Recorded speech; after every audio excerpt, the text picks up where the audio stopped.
Hey folks, welcome back and thank you for joining us. Welcome to MasterPlan Retirement Consultants Retirement Roadmap. My name is Evan and with me as always, financial advisor and retirement planner Mark Fricks. One of the most common concerns that we hear is whether someone will be able to create steady and reliable income streams during their retirement. For many people, Social Security alone won't provide sufficient income to maintain their preferred lifestyle in retirement. Many are familiar with 401ks and IRAs as vehicles to be carried through retirement, but it is not uncommon to hear folks express hesitancy when it comes to using annuities as another tool for creating an income plan in retirement. Starting out, Mark, let's briefly discuss the need for income planning in retirement and the income gap so many find themselves experiencing once they walk away from that paycheck and begin their retirement journey. You know, Evan, I'm always amazed at how few people really understand the importance and significance of an income plan. I mean, it's critical to retirement, and I've said this before. I don't think I've ever had anybody walk in the office with an income plan. They may have an idea, they have a spreadsheet or whatever, but really what an income plan is just where's your income coming from? And I'm not talking about from the stock market, okay? That's not income, that is distributions, okay? And those aren't guaranteed, and we'll talk about that more later. But where's your money coming from? So most people have, you know, if it's a married couple, they'll have, two Social Securities. So you got this coming in, and maybe there's a pension or something, maybe not, but their need is here. And how do you fill the gap? That is the classic income gap. And so that's changed over the years. You know, years ago, we had a lot of pensions, so fewer income gaps. There have been attempts at using dividend portfolios. The problem with dividends, and if you know what a dividend is, it's a profit shared by the corporation that you own stock with. Those aren't guaranteed, and they tend to drop or go away in bad times. Well, when do you need income? Good times and bad times, right? Both. So that's not really a guaranteed income flow. Over the last, I'd say 10, 15 years, maybe even longer than that, actually, annuities have gained in popularity. And there's a couple of reasons for that. Number one, they've gotten a lot better.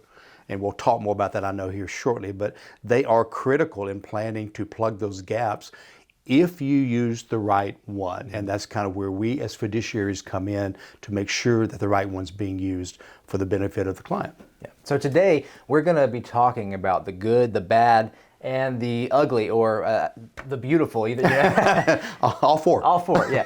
Today we're going to be talking about annuities. But first of all, just like many other things we use, an annuity is just a tool. It is not a retirement plan. It is not something to dump everything into, and it is a case-by-case basis on whether or not it works for you. So starting off, first of all, Mark, what's an annuity? That's a great question. So one way to describe an annuity is it's the opposite of a life insurance policy. So a life insurance policy is something you put a little bit of money into every month so that one day somebody gets a big chunk of money. Mm-hmm. An annuity is the opposite, where you put typically a chunk of money, maybe a rollover from a 401k or an IRA, into something so that one day you get a monthly check called income. And so really, a little brief history, annuities have been in this country since 1759. They were brought over from Europe, so they were there even longer, and they were developed to, again, provide income. And in this country, they were introduced by the Presbyterian Church to be able to continue paying their clergymen after they retired. And that is very simple as that, to get that guaranteed income stream, because we didn't have Social Security then, right? The world's biggest annuity, Social Security. All it is, and in fact, if you read through the language of Social Security, it uses annuity language. And most pensions, I know the government pension, the FERS pension, it's called the FERS annuity. It's just a guaranteed payment plan that can't outlive you, that you can't outlive. I guess you both will. You'll both disappear at the same time. How about that? So that's all an annuity is. It's been around a long time. It has evolved. The early annuities were kind of like CDs. You didn't get much of a return. And to turn on that income, you had to do what they call annuitize. Annuitize is just turning it on. When you turn on Social Security, you're annuitizing your Social Security. The problem is you now lose control of it. It's not going to grow anymore.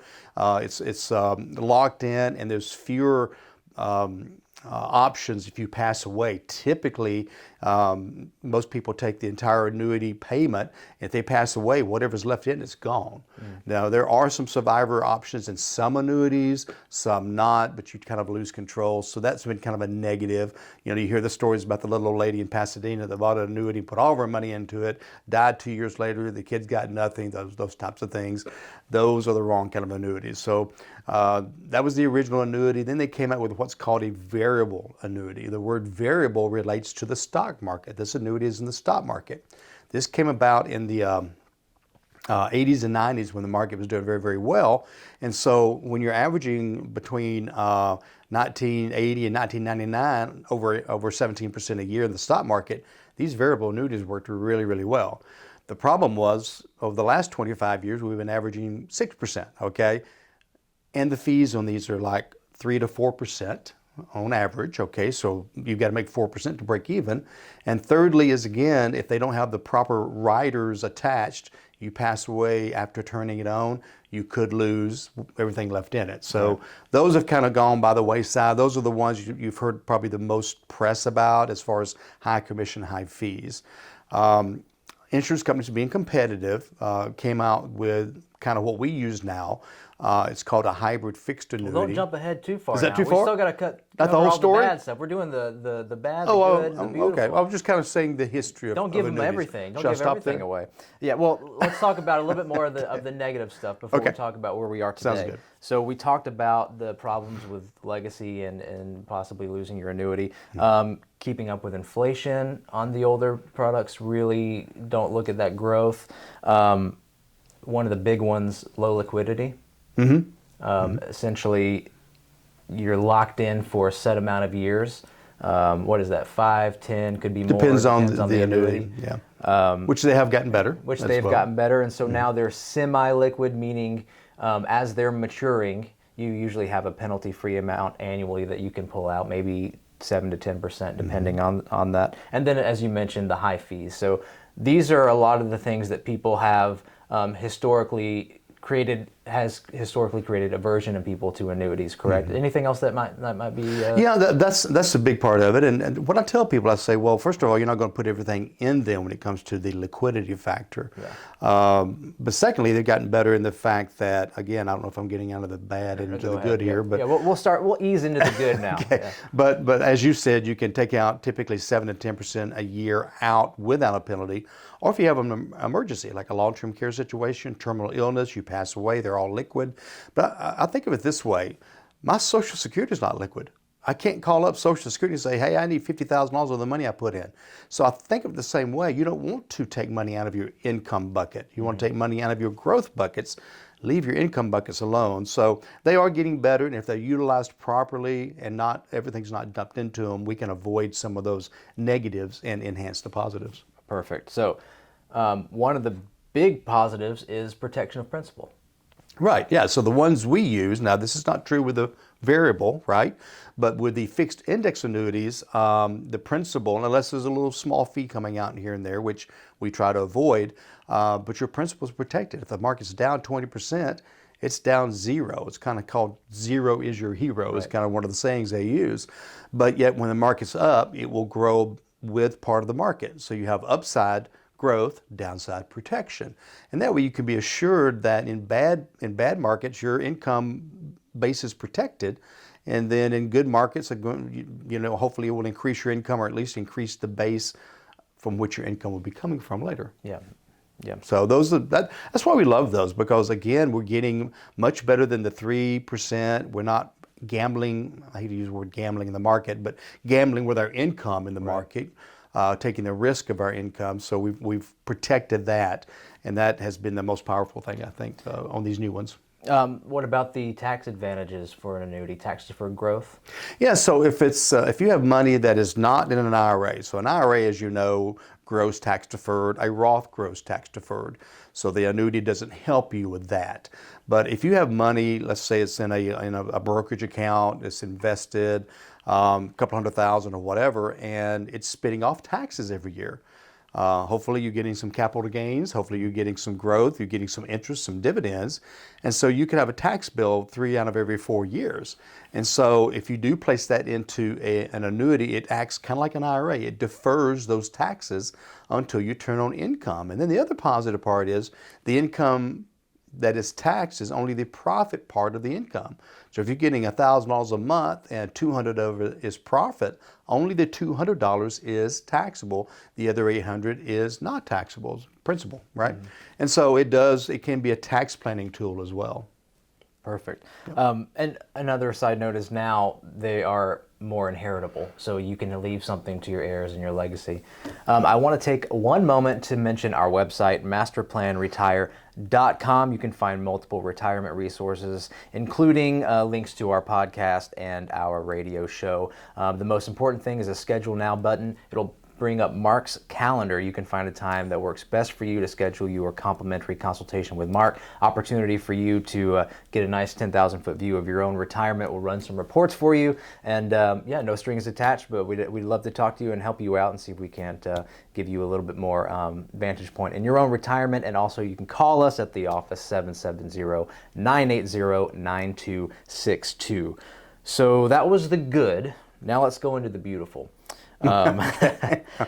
First of all, lifelong guaranteed income. Right. And very efficient, Evan. Many people have heard of the 4% rule. The 4% rule basically says that in retirement, a typical 25-year retirement, if you take 4% income out of a stock market portfolio, there's a 96% chance it will last a lifetime. Well, that was a study done by Morningstar back in 1994, if I remember correctly. They redid the study in 2013 after the tech bubble, after the Great Recession, more volatility over the last 25 years. Now the new number is 2.8%. So basically, if you wanted to be able to take out, say, $30,000 a year, you would need more than $1 million in your account to have a pretty good chance of it lasting. You would only need... And then it's not for sure, it's not guaranteed. Exactly. You would only need half that much in one of these hybrid annuities to produce the same income. $500,000 would produce $30,000 a year for life, guaranteed, even if you live to 110. If you pass away before all the money's gone, guess what? Your kids get it, your spouse gets it, your grandkids, whoever. So you always get what you put in plus the growth minus what you took as income. So there's never a losing proposition in this situation. Perfect. You mentioned a little bit maximizing the efficiency of your assets versus taking income from the stock market. Something really fantastic are the riders that you can put on these annuities. You want to talk a little bit about income riders and long-term care riders and the advantages you can find there? Yeah, there's many different flavors and varieties. First of all, the big picture is the hybrid index annuity. That's all we use. But you can add things like, you mentioned the long-term care rider. What is that? Well, that is basically, and you don't have to be approved to get this rider. You just can't use it for 2 years, okay? But what it says is, it says that if you have a long-term care need, whatever income is derived from that annuity will go up by 50 to 100%. And that will do it for 3 years or 5 years. It always depends on the contract, but it just gives you extra income if you have a long-term care type of need, home health care, assisted living, all these different things. So it's a way of getting some extra income without saying I'm going to be I have to go get approved, and it's going to cost me $3,000 a year for long-term care insurance.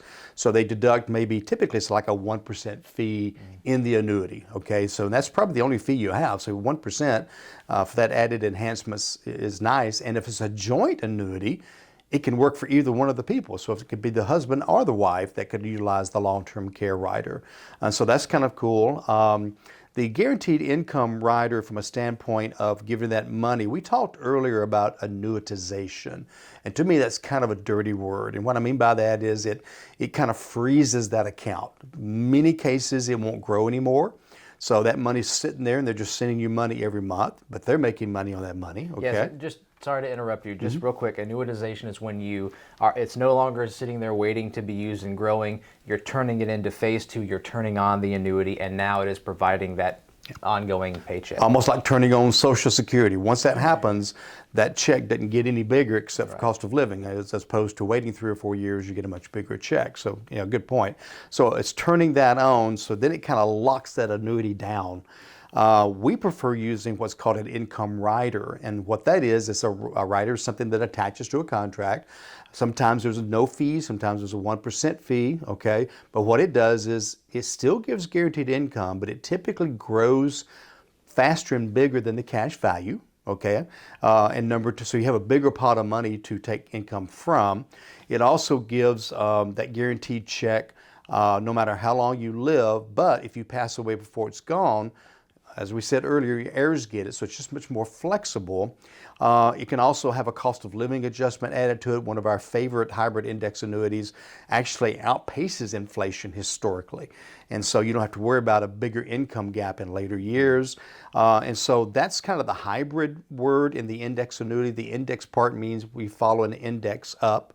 S&P 500, Dow Jones, whatever, but it doesn't go down. The hybrid is typically some type of an income rider that generates a greater amount of income with more flexibility and legacy possibilities as well. Yeah, and there's an ongoing release of newer models. There's so many different offerings, and they're getting more and more advanced, and they can be tailored to specific goals too. There's not a one annuity for every one of our clients. They could be strictly income at its most efficient. It could be growth oriented.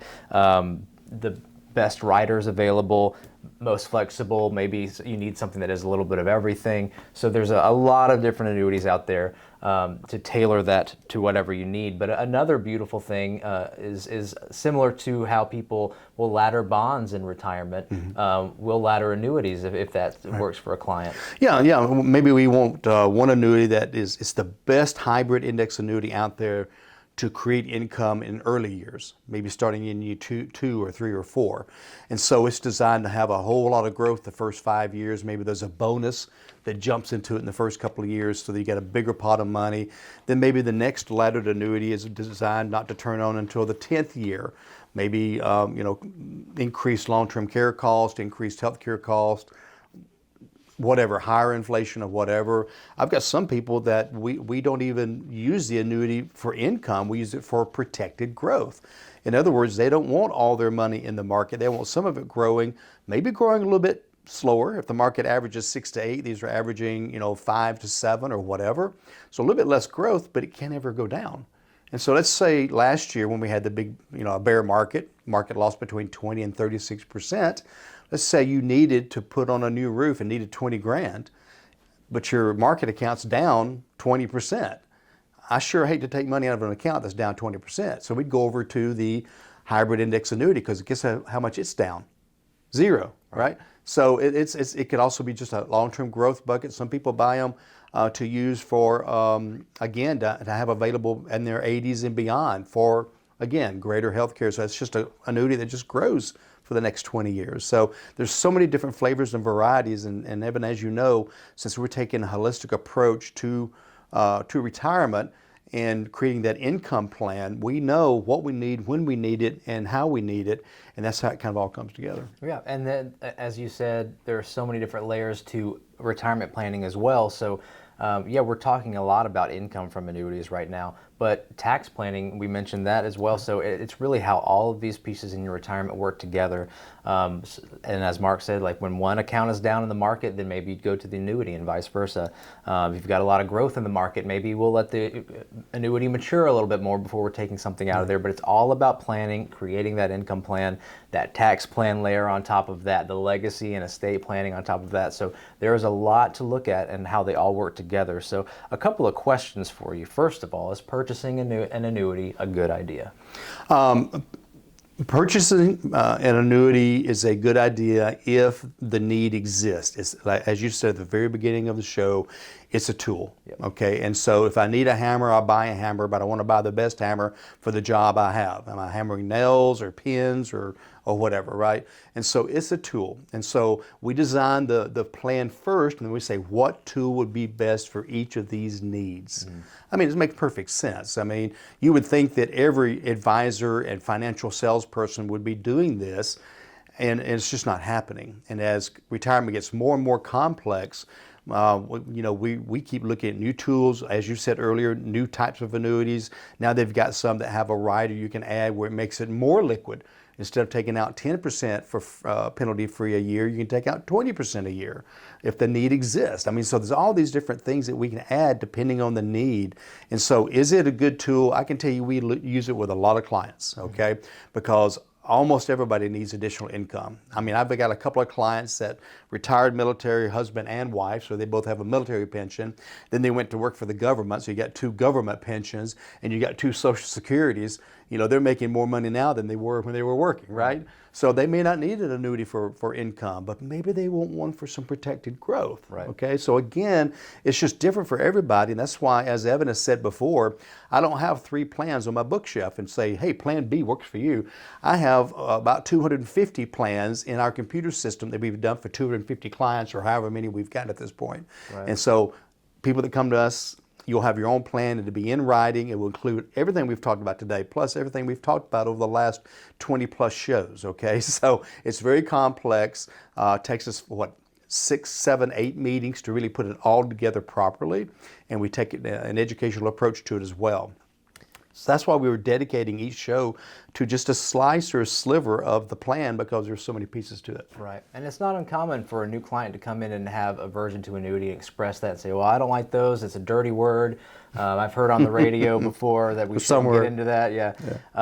There are a few people that come to mind on the radio who do not like annuities, but again, it's a very limited scope of what is being referred to. Well, it's interesting. Most people that don't like annuities are people that sell stocks and bonds. Well, right.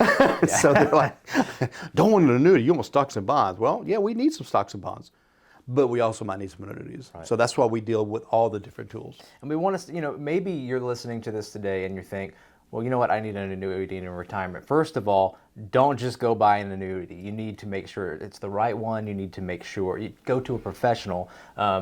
We'd love to talk to you, but make sure you go to a retirement planner, fiduciary, someone who knows what they're talking about. So Mark, how does one know how much of their assets to put into an annuity? Well, it really comes down, there's a rule called the age of 100 rule, which you basically say you subtract your age from the number 100, and that's how much you should have at risk. So if I'm 60, I should have 40% at risk. The other 60% should be either cash or annuities. Risk being the market. Yes. I don't really like the rule except just to get an idea. I put enough in annuities to provide the income they need for a lifetime. Yep. It's about as simple as that. So, and if they come to me and say, we want a little bit more in there because we want a little bit more protected, but I start with how much income do you need? How do we plug that gap? Right. Well, folks, that brings us pretty close to the end here. I want to remind you to check out our website, MasterPlanRetire.com. There you can find multiple retirement resources. We have retirement checklists. We have some education about just our firm and who we are. Check it out. Use it as a resource. We have our seminar and webinar schedule. Now, that's a big one. We do travel and do live seminars, live classes that range all sorts of retirement topics, but we also do webinars. So maybe you're not in our area. We're not coming to you. Meet us online. Stay in your PJs, stay home. But please check that out. Again, we've got tax classes on taxes, classes on Social Security, income and retirement planning. We do a lot of federal employee classes. Check that out. And as always, the most important part of that website is the Schedule Now button. We offer complimentary consultations just for you. Click that Schedule Now button. Look at Mark's calendar, find a time that works for you. You can come visit us in office. We can do it via Zoom, digitally. We can do a phone call, and if you'd like a phone call, that's 770-980-9262. But please take advantage of that. Typically, it consists of 2 meetings, a consultation. The initial consultation, the first meeting is just talking about your hopes, your dreams, your goals. Give us a little information about you. And then the second one, we've ran reports. We present those to you for your own retirement. Mark, any parting words before we say farewell? Yeah, visit the website, bookmark it. It's a resource. It's ever changing. We're always adding things to it. But take advantage of the complimentary consultation. And I hope you will. And until we see each other again, I just want to say have a great day. And remember, plan well and prosper. Take care, everybody.